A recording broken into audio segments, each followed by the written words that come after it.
In the annals of history, one of the most daring prison escapes took place in 1962 when three inmates vanished from the impenetrable fortress of Alcatraz. For over half a century, the fate of John Anglin, Clarence Anglin, and Frank Morris remained a perplexing enigma.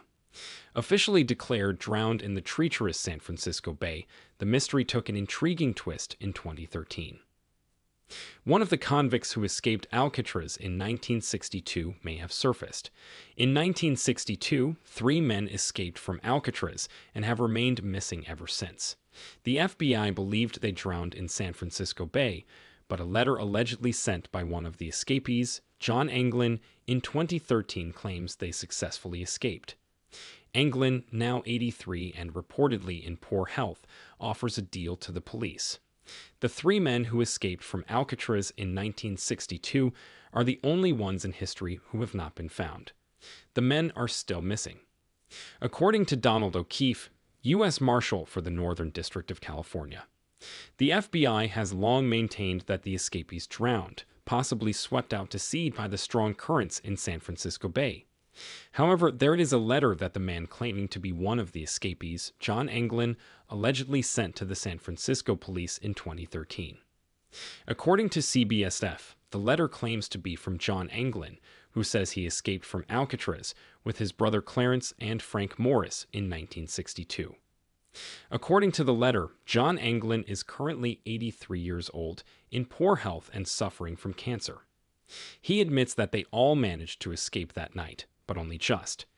Anglin offers the police a deal in the letter that if they announce on television that he will only serve a maximum of 1 year in jail and will receive medical treatment, he promises to provide information about his whereabouts.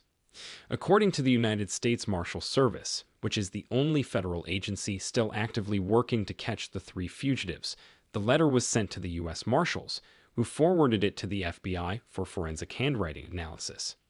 The FBI somewhat perplexingly stated that the results of that analysis were inconclusive and did not provide any additional information. The U.S. Marshal O'Keefe stated that the agency has no other leads to look into. However, he stated that the case is still open and will remain open as long as any of the three are alive. Alcatraz, which is surrounded by strong cold ocean currents, was supposed to be impossible to escape. The Anglin brothers and Frank Morris met in jail, possibly at Alcatraz or in Georgia, though the specifics are unknown. They formed an escape strategy with Morris as the mastermind due to his intelligence and cleverness to carry out their plan.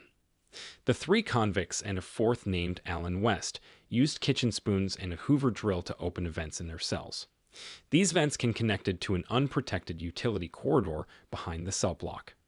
They then set up a secret workshop on the roof of their cell block where they could work on their plan without being noticed during the night. On June 11, 1962, the four men carried out their plan. They made fake heads out of toilet paper, soap and water, as well as real hair from the prison barbershop. These dummy heads were placed on their pillows to fool the guard who checked on them during the night, making it appear as though they were sleeping. They then climbed through a ventilation shaft to the building's roof. They brought a variety of items, including a raft they made by sewing together several raincoats. They used a concertina, a musical instrument obtained from another prisoner, to inflate the raft. They used plywood paddles they'd made to paddle the raft across the dark channel to the mainland. The three men emerged onto the prison roof around 10:00 p.m., stole to the edge of the building, and slid down the stovepipe to the ground 4 stories below. They reached the shore. After climbing the barbed wire fences and avoiding detection by the guard towers and rifle turrets, they pushed their raft into the bay.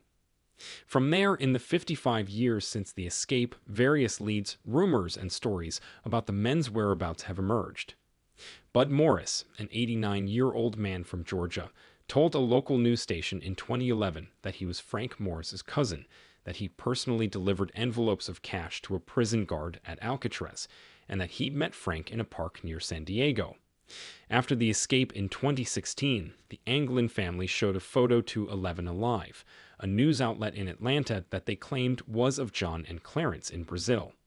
The family had been given the photo by an international substance bootlegger named Fred Britzi, who'd known the Anglins as a kid. None of these leads have gone anywhere, according to the US Marshals, but tons of people who think the escape was successful. The Anglin letter from last week appears to support the idea that the fugitives were successful that cold night over a half-century ago.